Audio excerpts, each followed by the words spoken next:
Hey, everybody. Welcome to Open the Gates. I'm your host, Matt Burke. And today we're going to be having on Andy Smith. He's going to be talking about his book, Kor-Drath. So if you guys could give a warm welcome to Andy. What's up, Andy? Howdy, How you doing, man? Good, dude. What's happening? Oh, just basically enjoying this new weather change. No, not really. Yeah, I don't know, man. It's crazy over here. It's cold and rainy, and then it's hot, and it's I don't know what to say. I hear you. Yeah, we were supposed to get. It was sunny all week, and we were supposed to get thunderstormy stuff today, but it just happened in the morning. By noon, it was clear and sunny. So that's crazy, man. Yeah, I sometimes I tune into your show, man. You do a lot of like movie reviews, which I think is awesome. Yeah, my buddy Dennis and I, we basically try to go see a movie a week, and usually Thursday night. So if it's something new, we can catch it Thursday before it, I guess, officially drops on Friday. Right. And then hit a review first thing in the morning. And if not, we just try to go see something every week. So, and then this week, so we saw Air this past week, talk, basically about how Nike got Michael Jordan and stuff. Yeah. Right. It was awesome, by the way. And then I'll be out of town this Thursday. So tomorrow we're actually going to go see, Evil Dead Rises, the new Evil Dead. So that's cool, man. Yeah, I saw that. Like for me, I really wanted to go see Renfield. Like I had been waiting for that movie, and I saw you were like the only one like in my basically networking space that did the review. So I was like, oh, I'm not gonna fucking watch that because I mean, I have my like preconceived notions about that movie and what I think about it and what I want it to be and whatnot. I love Dracula. He's like probably my favorite IP. But so I didn't watch your review. Well, so generally to know if it's safe to watch, we would say spoiler in the title. Oh, so honestly, if the title doesn't say spoiler, all we'll talk about is everything that you could see in the trailer. Okay. And the performances of the actors. Okay. So so if it doesn't say spoiler, you're good to watch it. We don't give up anything unless, it was seen in the trailer. But Renfield was great. Really? And it's definitely a dark comedy. Yeah. I didn't think, I thought the trailer made it look like it was going to be basically a straight up comedy. Yeah, and even like online, I think it says genres comedy horror or horror comedy, whatever. It is funny, but it's not like a comedy where they try to get you every scene, Right. It has heart. I got to tell you, Awkwafina, at first I wasn't a big fan of hers, but she's growing on me and she did a really good job. I mean, there were a couple scenes in the movie where just from her facial expression, I felt really bad for her. Okay. What about Cage? So, what do you think of Cage? Oh, Nicolas Cage, fantastic. You can tell he loves the old Bela Lugosi Dracula movies. This isn't a spoiler, but there's a couple nice, we'll say, tip of the hat to those old Bela Lugosi movies. Right. So, it's good. It's good. That's like the one I want to see, dude.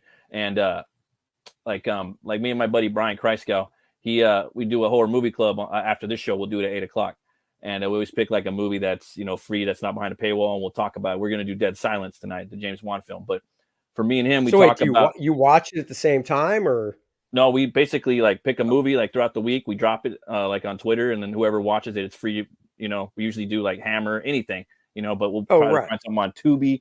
That way people could watch it for free and they could comment on it in the chat, and then we talk about the movie. And but we're always talking about like Christopher Lee, and I always say that like Nicolas Cage is like the modern Christopher Lee in some ways, dude. Like he's always doing these crazy roles like Mandy, and I don't know, he's kind of making a resurgence. He's doing some good stuff here and there. Yeah, I like what he's doing, man. What was Mandy again? And I'll tell you if it's what I'm thinking. So Mandy's the one that takes place in the 70s. He's red, I believe, and he is a lumberjack in the Pacific Northwest. And his girlfriend is named Mandy, and she is the manager at a liquor store. And there's this like satanic / Christian hippie cult that comes in, and they want to abduct her. The main bad guy, Linus Roach, he played Thomas Wayne in Batman Begins. He's like this crazy like dude, right, that runs the cult. He's like a cult leader basically, and they abduct her and some bad things happen, and basically no spoilers. There's these demonic bikers in there that kidnap her, and they do something to her, and basically Nicolas Cage in the like last half the movie, it's Full Metal. It's like a fucking metal album cover put together. Really? Literally. And he wanted to get like a bigger actor to play him, like a buffer dude. You know what I mean? Someone like Kor-Drath, like Conan, like a big dude. You know what I mean? That's right. But now, is Mandy on streaming somewhere? Oh yeah, it's free on Tubi right now. But don't watch it with the kids. It's a visionary movie. It's really good. It's from my kid's 20, so I'm good.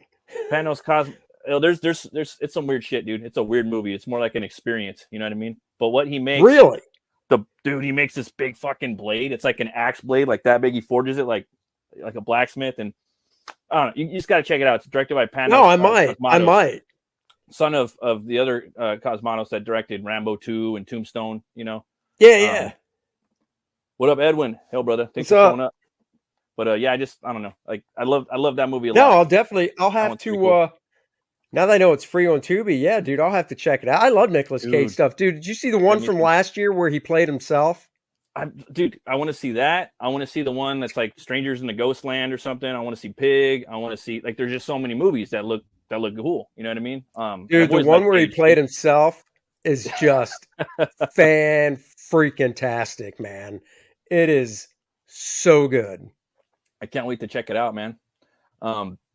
I was wondering, man, like I kind of started checking out some of your stuff on Ethan's show. You were you came out with Kor-Drath. The book looked fucking bad. It really spoke to me. It reminded me of Robert E. Howard and a lot of really cool stuff that Sword and Sorcery that I grew up with. And I pretty much know who you are, but for other people that don't know who you are, maybe you can tell us a little bit about yourself, like for new people coming on, if you want.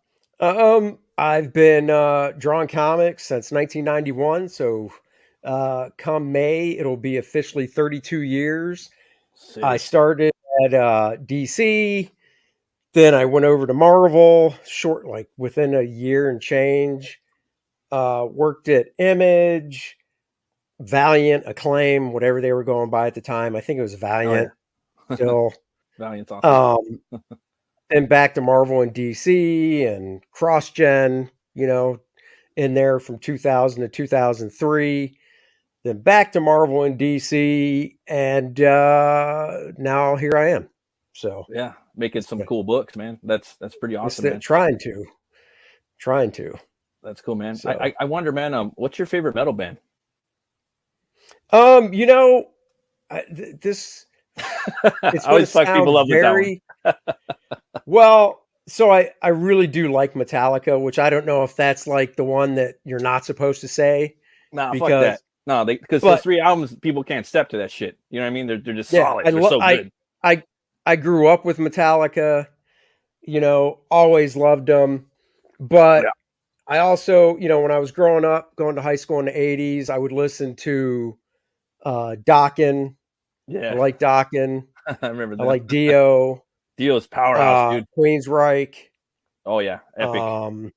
That vocalist is badass, dude. Oh man, what's up? So on Sirius XM they have Hair Nation. Oh, okay. So it totally makes no sense for me to listen to it, but that's what I'll listen to. And Dennis and I, when we drive to a convention, if it's just the two of us, we'll listen to Hair Nation. He's a big metal guy. Oh yeah. So those are the ones. But recently I started listening to Metallica again on Spotify and stuff. So that's cool, man. I was at my last job. Like we always put it on Ozzy's Boneyard. I don't know if it was on Sirius. Oh yeah, Ozzy. Oh yeah, dude. Ozzy. Growing up, listen to Ozzy and Judas Priest. Yeah, man. There's so many thousands of metal bands. I love metal, dude. And it just, I don't know. It goes really cool with like a lot of the stuff I'm into in the comics and whatnot. Sure. I mean, your art's fantastic, man. I'd love to share the campaign here in a minute. But I was wondering, man, like what's who are some of your like artistic influences, if you may? Yeah, I mean, growing up, it was definitely, and this is before going to the Kubert school. So growing up, it was the typical, John Byrne. John Byrne was a big one. John Buscema was a huge one. Yeah. I mean, I was early 80s buying the back issues of the Tarzan stuff he did. Yeah. Yeah. Because I actually found Tarzan that John did for Marvel before Conan. Mm-hmm. And then I would get Conan and anything John drew. I love John Buscema stuff. And then, like I said, John Byrne, Neil Adams, big Neil Adams fan growing up. Alan Davis, big Alan Davis. A guy named Don Newton, who unfortunately he passed away in like 82. Damn. But he was very Don's stuff. You could tell he was influenced by like Alex Raymond, and you could see some Neil in his work, but he was definitely influenced by Alex Raymond and classic guys like that. And then like Alan Davis, you can look at his stuff. And if you go back and look at Don Newton, you can see that Alan Davis was influenced by Don Newton. So it's a study. And then when I got to the Kubert School, it was right when Justice League Europe started coming out. And that's when I discovered who Bart Sears was. And then in the second year of the Kubert School, he started teaching there. And I was just like, holy crap, I love Justice League Europe. I got to meet this guy because he wasn't teaching my class. But it's not a big school. So I just, went and introduced myself to him, and, we kind of hit it off and became friends, and he would mentor me and tutor me because he lived in town. So I'd go do homework over at his place while he was working on Justice League. That's dope. And, he would look over my homework, drawing stuff. And, he eventually let me draw buildings and stuff and some Justice League stuff, draw. Oh yeah. Just easy backgrounds, That's awesome, man. So, he was a huge influence, of course, because he was, unlike the other guys I mentioned, they were an influence from just looking at comic books they did. I didn't know any of these guys. Right. But, Bart, I saw his stuff for like the whole year before he started teaching there because Justice League Europe came out, I believe, in my first year at the Kubert School. So in second year, I had 10 issues out already. He was just loving this work I've never seen before. So like I said, he starts teaching there and we become friends, and he starts, he was the biggest influence because he was, it's like saying you're a big fan of John Byrne when you're, 17, 18, and then you meet him and he agrees to take you under his wing and put tracing paper over your work to go, well, you can try this or you can try this. Yeah. And then, your stuff looks like John Byrne. Well, that's what it was. Bart was really heavily influencing my work. And it wasn't just him, fixing stuff or showing me how to do stuff better. It was also the fact that one of the reasons we clicked is we had a lot in common when it came to like movies and comic books we liked. Right. But when it also came to how to draw books, specifically how to draw the figure, we had a lot of the same influence. We both really liked Andrew Loomis. We both really liked Byrne Hogarth, and then George Bridgman as well. So Bridgman, we had influences as well as the books that we learned from. Because and Bart's not that much older than me anyhow, so there wasn't like a huge age gap. It wasn't like meeting Jack Kirby or well, even Joe.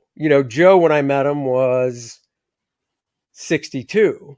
That is a huge age gap, and Joe was an influence on my work as well, but not really so visually. Good. Yeah. Oh, just Joe was great. Things. Like the war stuff. Oh man. Oh, I could just. Black and white. Oh man. Like all those. But I don't know all the guys you named, but I know like maybe a third of them. But I love the black and whites. Like I'm turning into a black and white stan.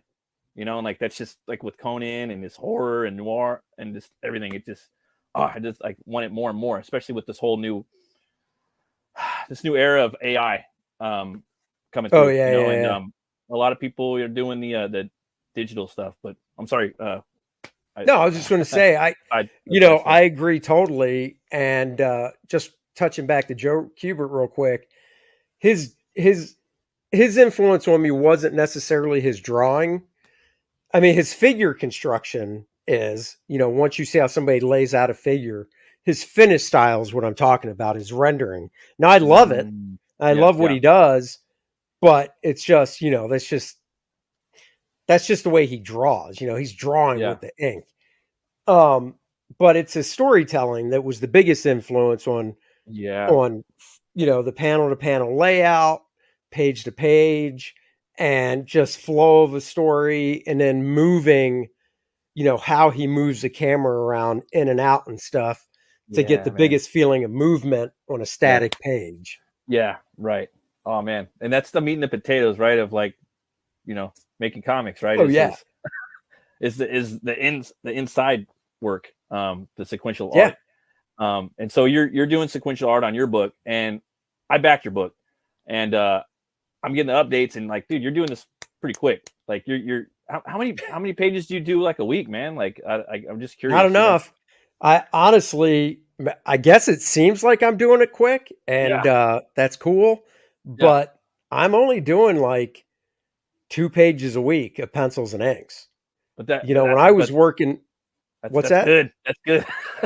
Because I mean, look, I'm fine with that pace. I just, there's just so much more to do when you're doing your own thing than just drawing. Because I did Stormwatch for DC like 13, 14 years ago now, and I was penciling and inking that book, and I was doing 4 pages a week of pencils and inks. Yeah.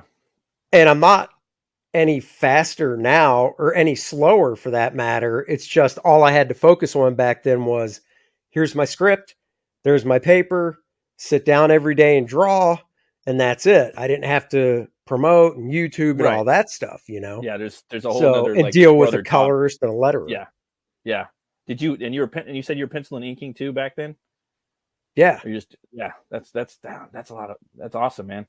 And obviously, if I just took a week, if I just took a week where I didn't do anything else, whether it be stuff people see, like being online and stuff, or deal with any of the other stuff that goes into putting a book together, working with the colorist and letterer. If I didn't do anything else that week and just treated it like a week when I was working at DC or Marvel, I could do 4 pages a week of Kor-Drath, but it's just too hard because my day gets broken up a lot. And it's like, why? And you're making Kor-Drath. It's like, that's your baby. Like, it's something you love to do. Well, yeah. You want to kind of, you know what I mean? Like, you want to put, like, kind of look at it, like make sure it's perfect and have fun. Oh yeah. I mean, there's definitely extra stuff. Yeah. And it is nice. I mean, part of the reason I did 4 a week on Stormwatch was because, the book had to get done by a certain time. Not that Kor-Drath doesn't. Obviously it does. But I also tried to plan out the campaign and the delivery date and basically a fashion of where I could do 2 pages a week. Yeah, that's awesome, man. Yeah, and man. Take my time on it. So yeah, and it looks fantastic, and I've seen the colors on it. Speaking of which, I actually have the campaign right here. If you like, I could share it if you like. Yes. All right. Hold on one second. Do.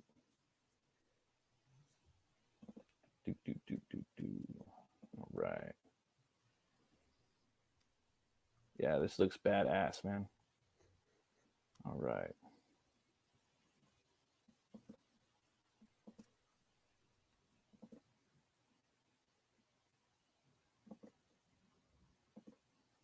Here we go.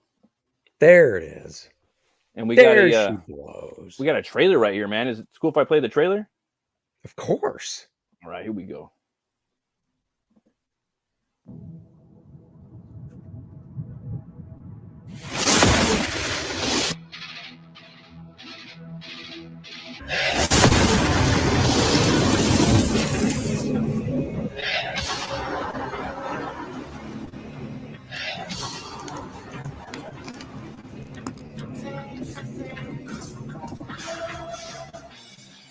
Cause we want retribution. Oh yeah, we want retribution. Oh yeah, we want retribution. Oh yeah, we want retribution. Oh. Yeah, we ran out of patience. Boil up with the cold hard hatred. I can feel the vibration. Feet in the streets, it's a new sensation. I wanna break faces on the pavement. I wanna make great. There it is. Badass, man. Yeah, it's good. Jimmy Race did that. You did a good job. Oh yeah, Jimmy, man. We had him on here a few weeks back talking about his book Dragon Rage. That looks badass too. Yeah. Yeah, Jimmy does good stuff. Yeah, here's some cool. Yeah, so you got the first 8 pages you can read.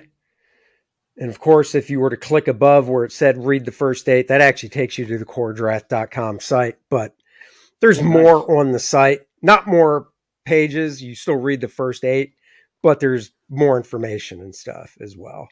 That's awesome. But still, this pretty much covers everything too. So I'm really digging this, man. And you're right. Yeah, that was fun. You really set up a whole world because I caught you guys on a stream. I think actually like it might have been like when you launched the book. He was talking about the whole physics of the world, the weather, the lunar pull of the sun and the moon. And yeah, it's a lot different than planet Earth. And that really plays into Dennis puts a ton of thought into the stuff. And then it's cool because there's still stuff that like I'll catch and be like, and it's, it's in the writing that he did, obviously.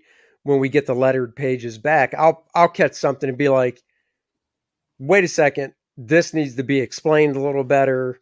Yeah. Or and this was a small thing, but on like one page that just came back. So we have 40, I think there's 41 pages lettered now. Damn. So, I mean, out of 41 pages, this was like the first time there was, he wrote one guy saying something in like panel 2 and then something else. And then like lower down on the page, the guy basically repeated himself.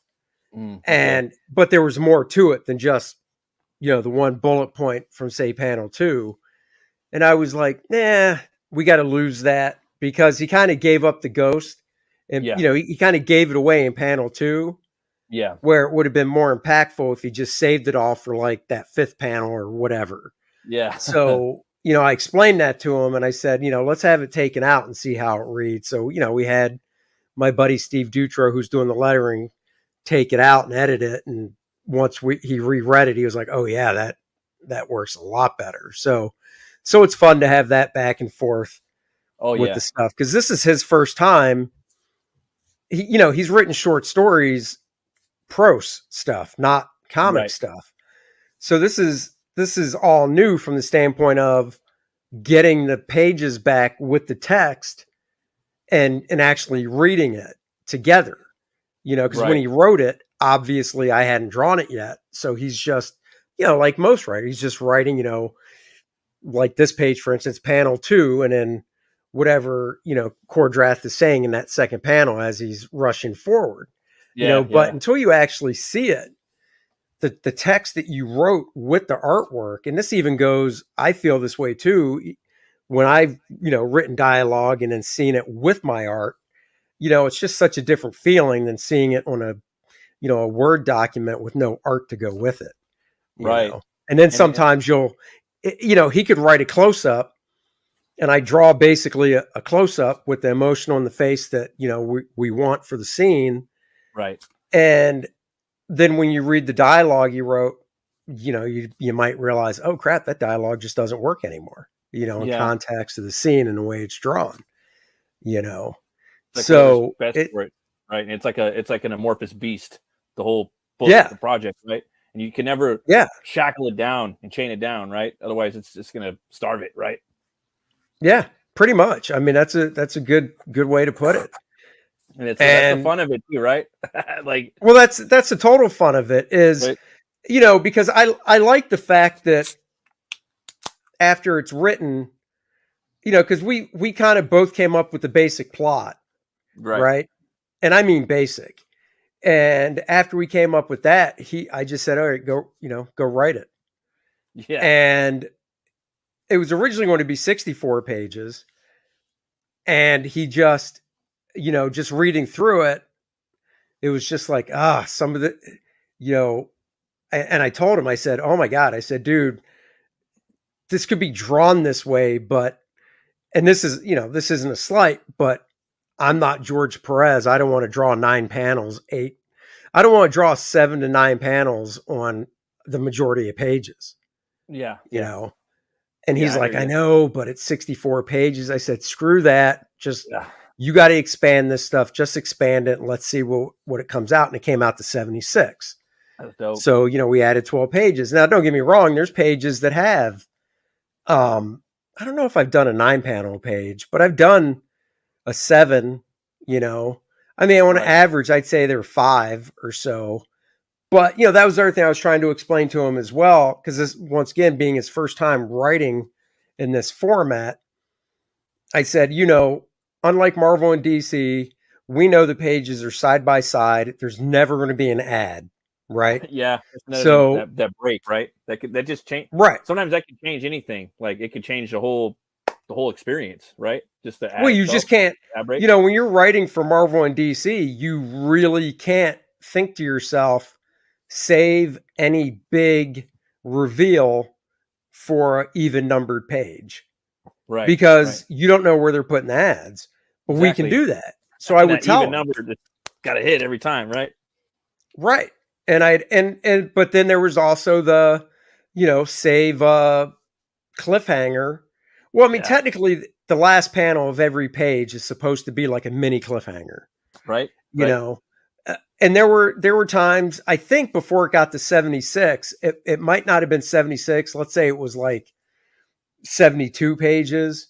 And then I read through it and was like, well, we need to adjust this because you got a big reveal on an odd number page. That's a big no-no. It's weird. Let's move something. And if we add a page, we add a page. And I think that's how we got to 76. And it's weird too, because like one thing could throw the whole book off sometimes, right? Because you're setting up the reveals and that impactful, like like on the even numbered page, right? And so that could and you always have to go back and maybe reformulate, which isn't a big thing, but it can be interesting sometimes. Well, yeah, and I mean, especially like there was one area in it where I love this, by the way. You just fucking shit up right here, man. Crunch. Oh, yeah. Oh, I love it. Yeah. Full rage mode. So there's one area of the book where I was like, we need to add a page. Yeah, yeah. But the problem is where it was going to happen was before, and it didn't matter. It could be, I can't remember exactly where, but it was basically a few pages before a 2-page spread. Well, if you add 1 page before a 2-page spread, it shifts everything. So you actually have to add 2 pages. You have to have 2. Right. Yeah. Or you take out a page that ain't gonna happen. And swap in. Yeah. So I think we ended up, whatever it was, I think we ended up adding 2. Yeah. And I think there was also a scene or something he wrote as 2 pages. And it was just like, that's not 2-page worthy. I think I was just like, dude, that doesn't need to be 2 pages. So, yeah, man. So there were different areas. And I think we expanded something to 2 pages at the same time where I was like, that doesn't need to be 2, but over here, this kind of does. So, so there was a lot of push and pull and stuff, man. But it's good to have that tension. That means you guys really give a shit about what you're doing. And I knew. Oh yeah. Kid, I mean, on the first launch, like when he was explaining the whole universe of Kor-Drath and the world and the way the weather was set up, like, damn, like he thought about the weather. He thought about this, like the time and like everything, like the way the whole planet's set up. Like he really got in there. Like he really built the world, and like that's I think that's like really like a good batch for success when you have a master artist and a writer too that really wants to get in there and put their their 2 things to get their 2 crafts together and make a work of art that's going to be a fun like experience for the reader, man. Yeah. Yeah. You could tell. Yeah. I mean, I thought that actually, wait, let me think about this. Here's a good example of something that I changed on that page. So don't scroll anymore. You go up. Go back to, that one. Those bottom 4 panels, right? Yeah. It was a small detail, but the way he originally wrote it, it was actually after the second panel where the Anaconda and Lion are going at each other. Yeah, he's getting a big bite. Third panel was the way you see it with the Anaconda going at the Lion and the Lion rearing back. Yeah. But the panel next to it, he originally had as the next shot of the lion and anaconda. And then the two bottom panels were the two guys, right? I see. And I was like, no, dude, it'll be so much better if we just cut back and forth. So lion and anaconda, cut to leader of each of those tribes. Cut back to lion and anaconda, cut back to leader of those two tribes. And that'll set up for the page turn to the next page. So, you know, I was like, trust me. So I drew it. And once he saw it, he was like, oh yeah, that's cooler. And it's a cool contrast in the rhythm of the flow of the story. You know what I mean? Because you're jumping back and forth. You're like doing, you know, basically. Like, well, it's like, you know, the thing I like about when I do storytelling in comics, I do try to think mostly comic book, what looks cool, but also I do try to think thematically, you know, cinematically and stuff about like cut. You know, so if I do a page that has like, you know, 7, 8, 9 panels on it, if it's fighting, I try to do cut like that because, you know, and at least when I see movies with lots of fighting, it's, you know, a close up of this. And then next thing you know, it's a medium shot or a long shot of these two guys fighting over here. And it might be a medium close up, you know? Yeah. So, every single shot has to be a different perspective almost just to kind of give it. I mean, well, I think that's one of the things learning from Joe that helps with moving the camera around and getting that sense of movement on a, you know, 2-dimensional page. So this is some badass gore right here, man. You just get sliced right up in the headpiece. Well, okay. So here's something, this was something Dennis wasn't thinking of. This is funny when he wrote it, usurper. Because he wrote it and he said that, you know, the axe comes down and cuts the guy right through his head. Yeah. And then I was like, well, you know that in the panel after that, it doesn't just cut through his head. I said, Dennis, you got to think of the visual. It's going through his body as well.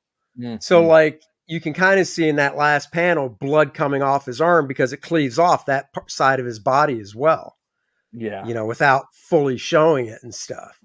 Right. So, but yeah, I was like, oh yeah, we gotta, that was just, and then of course they turn tail, which is great. So that's awesome, man. They're like, we're out of here.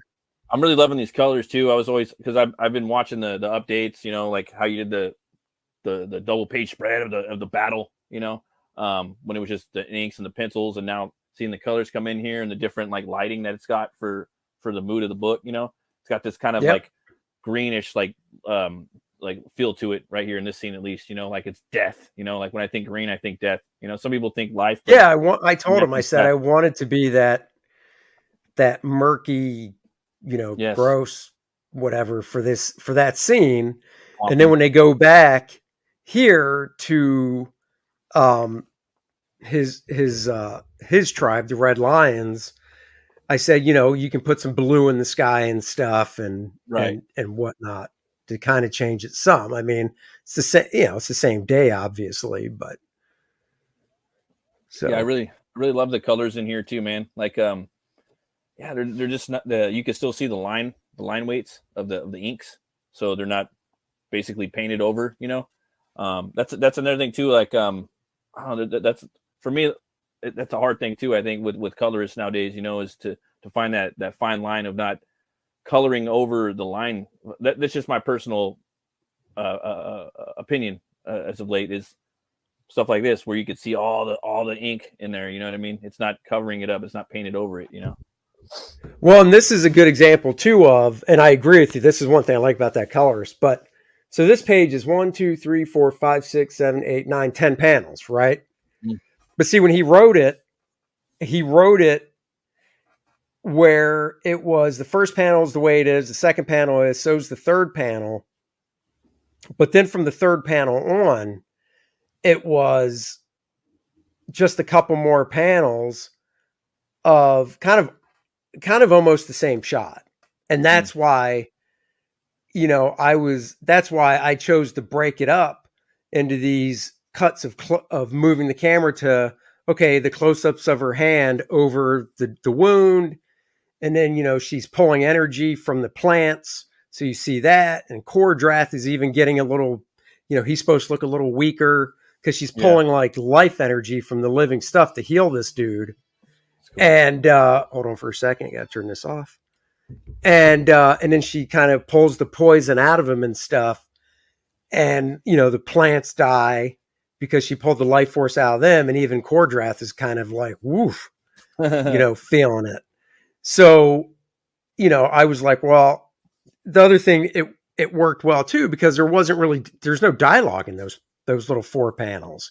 Yeah. So there was no reason to do one, I guess you could say, another 3-shot, because that's what it was going to be. It was going to be, he wanted another 3-shot so you could see all that stuff happening in one panel and have her talking in that panel and have him, saying what he's saying in that last panel, in that one panel too. And I don't like repeating things. And we already had a 3-shot on the page, now I could have changed the camera angle and all that, but it's still 3 figures in one panel twice. Right. Yeah. And I didn't want to do that. So I was like, well, I'll break it up into these cuts, like in a movie. Yeah. Yeah. And it keeps the eyes flowing that way too, without having to depart too much from that one thought process and that linear. Yeah, because that's the thing when it comes to storytelling, that when people get a page like this, you need to think, well, we already set up in that 3rd panel where the 3 of the characters are in that tent. The one dude's obviously laid out, he's not moving, she's knelt over him, and Kor-Drath comes in standing. Well, once we set that up, there's no need to really show a 3-shot of them again for what's happening on this page. So I can do that close up of her, not turning her head totally to look up at Kor-Drath, but just kind of, giving, her eye just moves over to look at him out of the corner of her eye, and he's on the side of her body that he should be from that first panel. You see him together in the tent, so as long as you do that, it just makes the page more interesting than, an almost same type panel as that first one showing the 3 of them. Oh yeah. It's way more engaging. And you got the cover right here, which you drew and Dan Lawless colored. Is that correct? Yes, sir, Bob. Yeah, that's badass, man. That was a really good mashup with the 2 of you guys, man. Looks badass. Yeah, he's just fantastic. So yeah, he's great. We got the wraparound. This one's pretty dope too. I like that one a lot. Yeah, that's colored by the guy that's coloring the book, and that there are no logo or anything on it, so it'll look just like that. Yeah, got the black and white, which is cool too. I really like that a lot too. You can see all the line waves. Yeah, that was a friend of mine's idea, with just the blood and red, and I was like, yeah, I mean, doesn't cost any less to print it because the cover has the logo in color. So yeah, adding the blood in color doesn't cost any more. So yeah, I was like, that's not a bad idea. Yeah, and there's people that the black and white stands that want to look at that. You know what I mean? Sure. This looks like another Dan Lawless coloring, probably, right? That is, and it's over Bud Root, my buddy Bud Root. That's badass. His art, and he made up that dark worm looking monster thing that she's holding on to, and he is in the book. So that's cool, man. So now he's in there. Then you got that old school cover right there. You drew that one too, right? Oh yeah. When I did First Man, I had ideas for throwback covers, homage covers, off of using either there were a couple Captain Marvel covers that Jim Starlin did where he was Captain Marvel was fighting Thanos, which would have worked perfectly for First Man fighting Monarch. But I was like, who's going to want these? And then, when Wraith of God, Aaron did it with both, volume 1 and 2. And I was like, well, I guess people do like that stuff. So what's better than Conan #1? So And it's, you know, like I like these covers too, man. And I even like this like coloring style too, where you just have the straight flats going. There's like a nice charm to it. You know what I mean? Like if you were to, oh yeah. Well, the funny like thing that, is, like, I don't hate it. I was really surprised because, you know, Conan debuted in what, 1971 or 2 or something like that, I think. And I colored that. You know, I tried to stay as close as possible to the colors on the Barry Smith cover. Oh, you except for obviously, you know, Adriana wears red, so I couldn't do that. But, you know, the flesh tone on Kor-Drath, I tried to match exactly, even the shading, which I was amazed because, you know, the interiors of all those books were flat color. But the covers, even back in the 70s, 50 years ago, they tried to do some tones. Yeah. You know. You colored this one? Oh, yeah. Oh, that's badass, dude. Looks good. Like the whole, the whole fucking book would look good like this. You know what I mean? I mean, but like I said, all those colors are right off Conan 1. The green characters in the background, the blue characters in the, you know, behind Kor-Drath. That's exactly how they colored them. Yeah, so I was like, but yeah, oh no, I agree. You know, if my colorist, his name's Nanjan Jambiri, if he couldn't color it, I was going to probably look at some colorists that were more like this style. Yeah. Because you know, I mean, look, as you scroll, you'll see that I always do a parody ad in the book. Oh yeah. Which is 100% flat color. And I even have a newsprint like texture I put on it as well. So it looks like you know, a parody or a real ad from the 70s. But I color it flat. And I'll be honest, I don't know if anybody else would like it, but I'd love to see a whole book colored just like this parody ad. No, it looks cool. Like Pizza Medi's doing one of his he has a book called King Cryptid, and it's or a campaign, and it's 4 issues. And one of the issues is just flat colors like this. It looks awesome. I think it looks really cool. There was another book that I backed too called Only Death Can Save Us. It's got the Grim Reaper. It's very Kirby influenced. Oh, nice. And he colored it all flats, or at least his colorist did. I got the second one up there. I got to do a review on that one too. But it was badass, dude. It's about the 4 horsemen. Yeah, I love it. I mean, if I did it though, you know, I do prefer what you got right now personally. But this looks dope. Like it's not gonna like. I mean, you're still gonna. It's still good. It's just different, you know. I mean, that's just my personal, you know, thing, you know. Well, you know, you never know. I mean, there could be maybe on volume 2, maybe one of the, you know, I'm just spitballing, but maybe a stretch goal or something could be Ashcan, so smaller. Yeah. Oh, yeah. And it could be 8. It could be like 8 to 10 pages. Yeah. But like this. Yeah. No, I mean, you know, then it's a nice little experiment, and it's not, you know, it's not the whole book, and it gives you that throwback feel, you know. Yeah, no, that's totally awesome, man. I love this. That's so cool.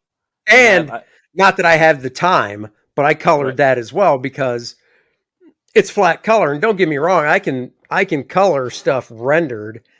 Yeah. I'm just not fast enough to do, you know, a whole book.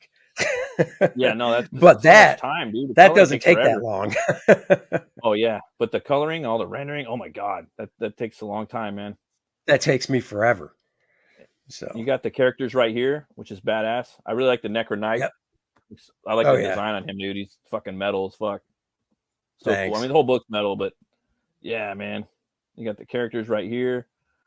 Right here you have the black, white, and raw. That's the yeah. So it's, you know, it's basically an artist edition. You know, I'm just looking if there was. I don't have something close, but it's an artist edition.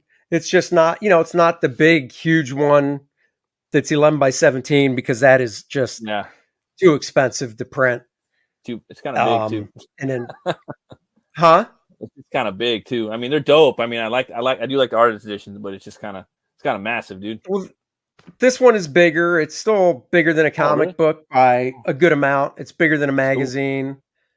So, and it's hardcover, and it'll be just like holding the originals in your hand because I do everything on paper. So, Love it. And then right here you have the game too. And that is all Dennis. He is the game master. He's writing the game, the story for the game, which is different. So it's a totally different story than the book. It's not just read the book and now go, we say read the book, play the game, which is true, but it's not the story from the book. It's a totally different story featuring Kor-Drath. So that's awesome. Help build out that lore a little more. Yeah. And then, the characters that we have created are playable characters. For stretch goals, we already have 3 of the characters unlocked with their, character cards and stats. And the map is unlocked, so everybody gets the map as well. And now we're cruising to the next stretch goal for the Necronite character cards, so that'd be 4 playable characters. That's awesome, man. And they're also playable in other games as well, so it's not just, I love the beer ad right here too, man. Like that's also incorporated in your black colors with that axe. Yeah, man. Yeah, that's cool. Yep. Man. And the T-shirt, man. I love that T-shirt, the black, white, and red one. Yeah, dude, the guy did a great job. It's one of those things. I wish we could just order them now, but we can't until we're done. I mean, if I closed it down so nobody could buy it, I could order them now, but I don't want to do that. But I want to wear that damn thing so bad. Oh yeah, absolutely, man. That one's cool too. I like that one. Yeah, same with Bud's T-shirt. Same with the beanie. I mean, I wear beanies, and it gets cold enough here, so. Oh yeah, definitely, man. Next year, I'm good to go. What I like too is you have these. I believe they're the trading cards, right? And on no, these are 7x10. Oh snap! Okay. Yeah, no, these are the same size as a comic. They're just, a card, heavy card. Oh, okay. So. And you can play basically like D&D with these almost. Like you have the stats on the back. Yep. You can use them in our game. You can use them with simple conversion and other, Pathfinder, D&D, stuff like that. And then you can take characters you've created for those games and bring them to ours. So cool, man. And you guys got the map, dude. Oh, yeah. Got to have the map. Are you guys putting out a map for this too? One day, maybe, possibly? Wait, what do you mean? A fold-out map, maybe for like a stretch goal or something like that. Have you guys talked about that? Well, everybody gets that. That's 7x10. Oh, hell yeah. Okay. Then you got it right there. Yeah. That's another stretch goal. That's also 7x10. So everybody's going to get that as well. There's a map, a crowd out there, an audience that love maps. I'm one of them, man. Like you just kind of know where everything's at. Like you're reading the story and you can have the map on the side. Like, oh shit. And you just know that like the creators put a lot of thought and love and time into their lore, Yep. And that's all Dennis too. He did a great job with that. Love that. Front and back. 7x10. Oh, there's the Necronite. That's another lawless piece. Both of those are, huh? Oh yeah, all of them. Dan colored all the character cards. Yeah, those are. I just wanted to give him a different look. And I mean, look, I asked Dan about coloring the whole book, but he was just too busy. So, oh yeah, and I totally understand that. So I said, well, what about the character cards? He's like, oh yeah, I can do those. Yeah, that's cool, man. And you got First Man on here too, man. Well. You got the First Man too. If you missed it, you can still get it. Oh hell yeah.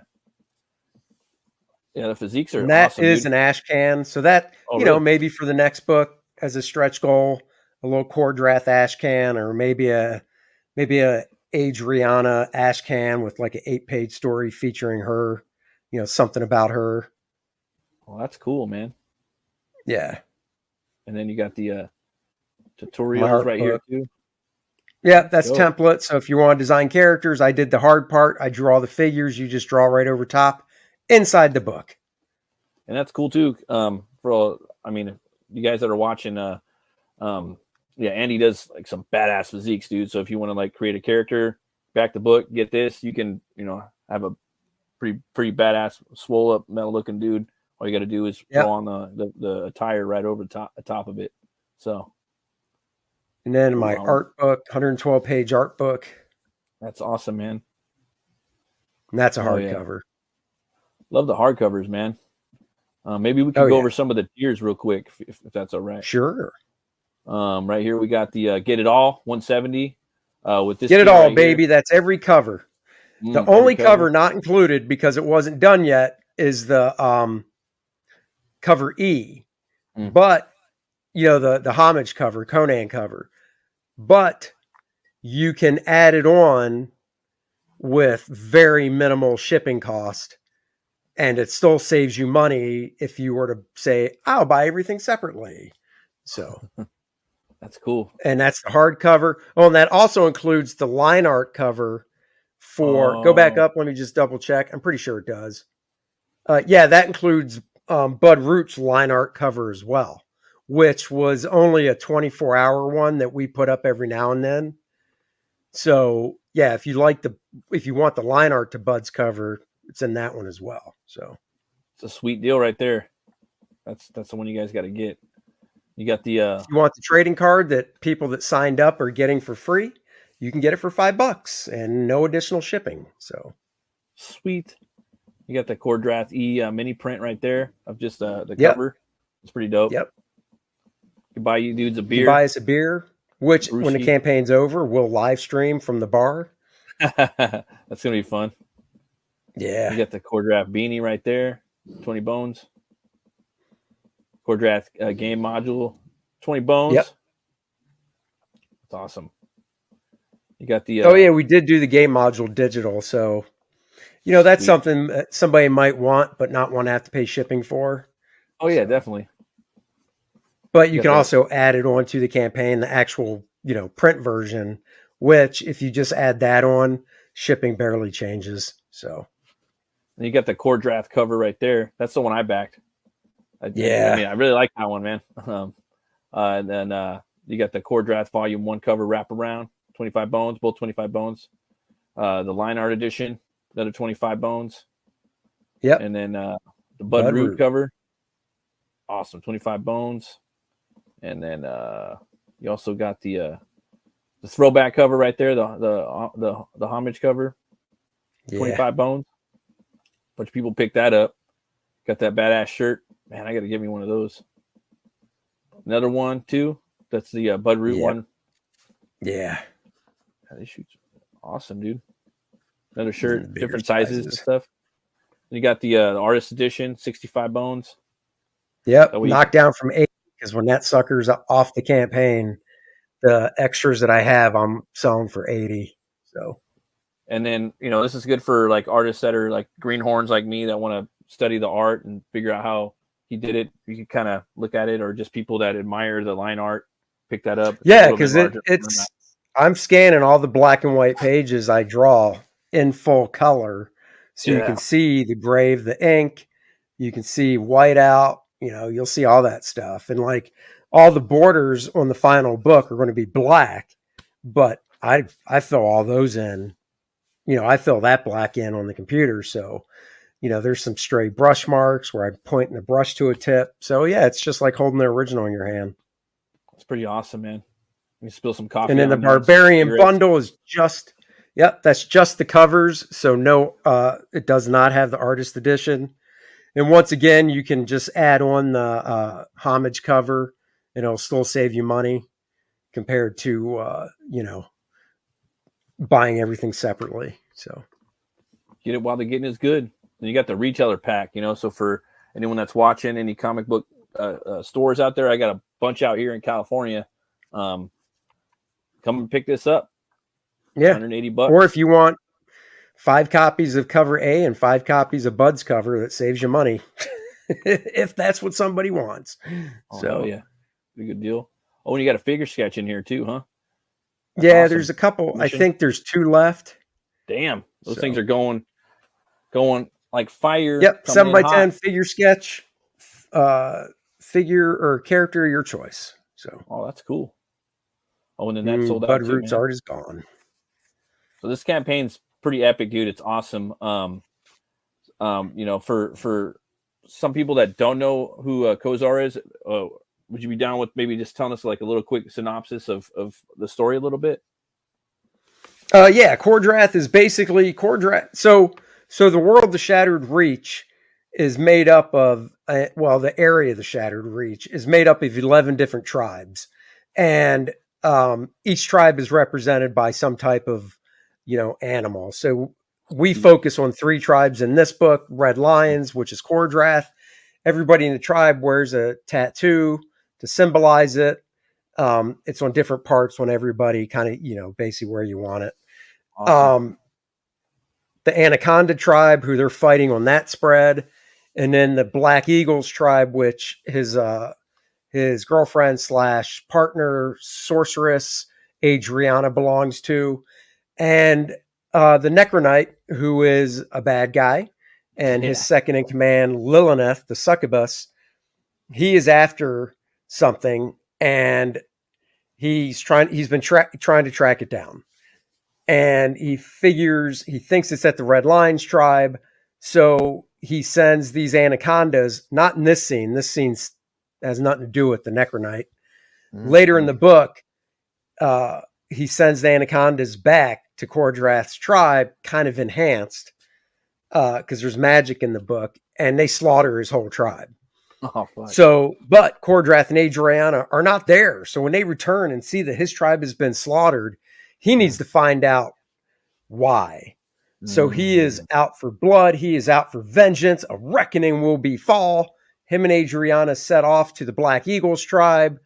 And from there, they try to piece the I guess, clues together, and the mystery of why exactly this Necronite, who, once again, they know nothing about at all. They haven't met him. They'll obviously meet him, but, once he sees his tribe is taken out, the only thing he knows is the Anacondas had something to do with it, because besides his tribe being slaughtered, they did take some of those guys out. So that's what it is. That's the first book. It sets up, it's a one and done story. We don't want to have to be continued, because these books come out once a year.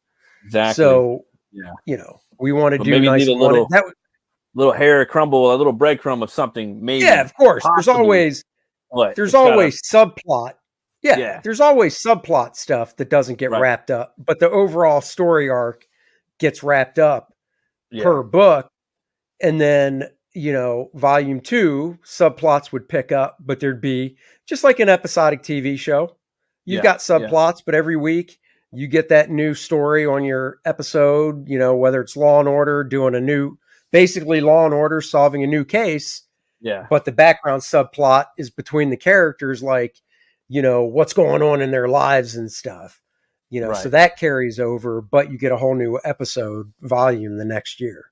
You get that feeling like, oh, okay, the story's ended. I got, I'm exactly. done hunting. We're hunters, you get a nice satisfaction from it. Yeah. We want to hunt something and feel that we've fulfilled the hunt from an entertainment point of view. Right. Exactly. So that's cool, man. You guys coming back this book. I backed this book. I fucking hard recommend. It looks sick. And let me just also say, now it says 78,583. We also ran a campaign on Kickstarter, which has ended. That raised 46. So we are over the $80,000 stretch goal. So everybody gets everything up to the 80,000, which is the 3 character cards and the map. Necronite is when we hit 90, and then at 100,000 we got a nice big surprise, which we're going to hold off until we hit the 90. So, oh man, I can't wait. This is a campaign that I've been following from the get, and I can't wait to see what happens afterwards. You guys, again, I highly recommend coming back in this book if you're into like Robert E. Howard, Conan. I mean, fucking He-Man. Like come back this book. Conan, Game of Thrones, Dungeons and Dragons. Yeah, it's basically what if a Conan type character was dropped into a Game of Thrones type world. So yeah, so you guys come and get this. You guys you're gonna love it, and the art is fantastic. Well, thank you. Oh, for sure, man. I was wondering, man. We got another person in the chat right here. Hell, what's up, Marcus? Yeah, he's loving the Kor-Drath. I gotta know, man. What's your favorite movie? Oh, shit, that's tough because. Well, it's tough because Then do 3 if you can't do 1. Well, the reason I say it's tough is because there's genres, because I like everything. Mm-hmm. You know. Yeah, me too. I'd say my favorite comedy. What's that? I'm a genre stan. I like all genres. Yeah. It's like, well, I like a lot of different styles I like a lot of different types of movies, dude. Like, I don't know what to tell you, man. My favorite comedy is probably The Jerk, Steve Martin. Okay. That is, I own it on DVD. Steve Martin's one of my favorite stand-up comics as well. He's a banjo like a motherfucker too. He's good. Oh yeah, dude. He's got a band. They tour around. Have you seen his new show with him and Martin Short? Murder show. Murders in the Building. Any good? Yeah, it's good. Yeah. So The Jerk. So I'd say The Jerk. I'd say for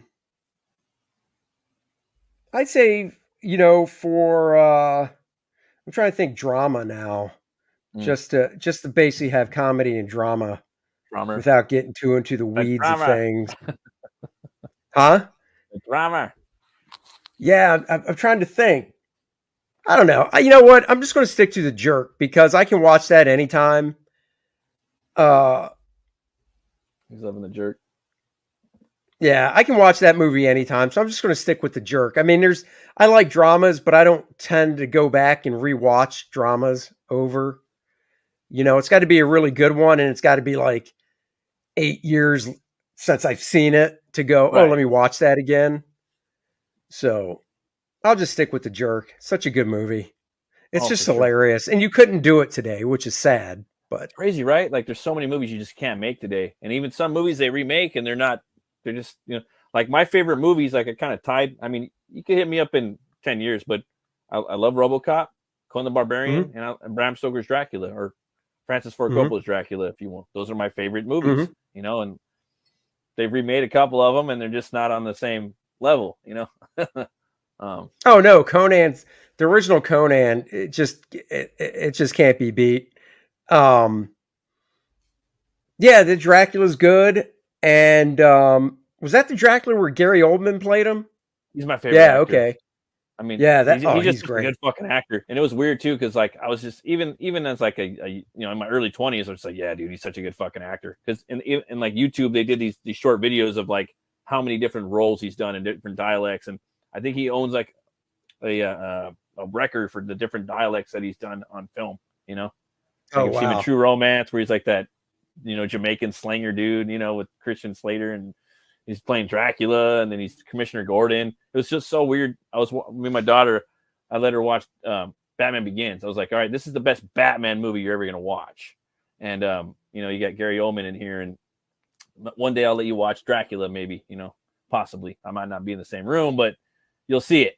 And he's a totally different person. But in here, he's a wholesome character. You know what I mean? And he's not like that. And I remember he was just like kind of bragging about that, like, oh, I get to play a good guy for once, because he's always playing, Air Force One, Dracula, all these different bad guys, and it was just, he's a real chameleon. Yeah. Well, he played, I haven't watched it yet. I want to. It's on Netflix now. I can't remember the name of it, but it's in the past 5 years or so. He played Winston Churchill. I've seen that. Yeah. He was right good. Before. You seen the movie? Yeah, he's good in there, dude. Yeah, that's what I heard. And I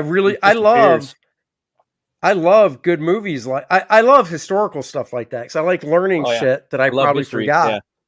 Yeah. And that movie takes place before America got into World War II. Yeah. When they were basically trying to tell Churchill, it's cool, just give in, go with it. And he was like, no. Yeah, the whole movie, he's like, fuck that, like he just doesn't, he keeps fighting. You know what I mean? He just he doesn't falter, he doesn't give in, he just keeps going for it, and does a great job. I mean, Hannibal, that was another one. Like, there's so many movies where it's just like, like it's so good, and I don't know, like when you're doing comic books, you're doing sequential art. I'm sure you think of characters and movies and things like that, and little mannerisms in the mouth and the face, and he's one of those cool ones, man. Another question for you, man, before you bounce. What's your favorite beer? Oh, that's a good one too. So I'll go with two. I don't drink. This is where Dennis and I kind of butt heads. He loves dark beer. I mean, basically, if it's not dark, he doesn't call it beer. Okay. And I mean, we'll go to a nice brewery, and I'll get, some nice brewed, lighter beer that you can see through, and he'll be like, "That's not beer," and I'm just like, "Whatever." But this is the bomb right here. This is from Germany. It's called a Rattleburger. I just started drinking it like 2 weeks ago. It's pretty good. Well, my daughter works at World Market, and it's a good spot right there. Yeah, we got one over here. They had this. I saw it over the holidays. And it's not a holiday beer. They always have it, but I just happened to see it then. And it's a dark stout. It's peanut butter chocolate. Oh yeah, a nice dessert beer right there. It is so, like, I don't like dark beer, so I actually talked to I called Dennis, and I was like, "Dude, they only sell it in a 6-pack. If I don't like it, will you drink it? Because I don't want to buy a 6-pack and then throw 5 away." Right. And he's like, "Yeah, I'll drink it." Oh, for sure, dude. Yeah. And I'm not like, "Give me money." I'm just like, "You can have it. I just don't want to throw it away." Yeah, dude, I drank it and I was like, "This is awesome." It's so for dark beer, right? It's great. Oh, I drink that shit, anytime, out of dessert or not. Yeah. But then when it comes to other beer, you know what? I don't really have a favorite. I like going to breweries. When we go out, I like getting local. Man. That's cool, man. Yeah, I haven't been to any breweries. There's a bunch out here. They got this one in San Diego. Yeah, there's a ton where by the Comic-Con called fucking Stone. Stone Brewery with the gargoyles, like Arrogant Bastard.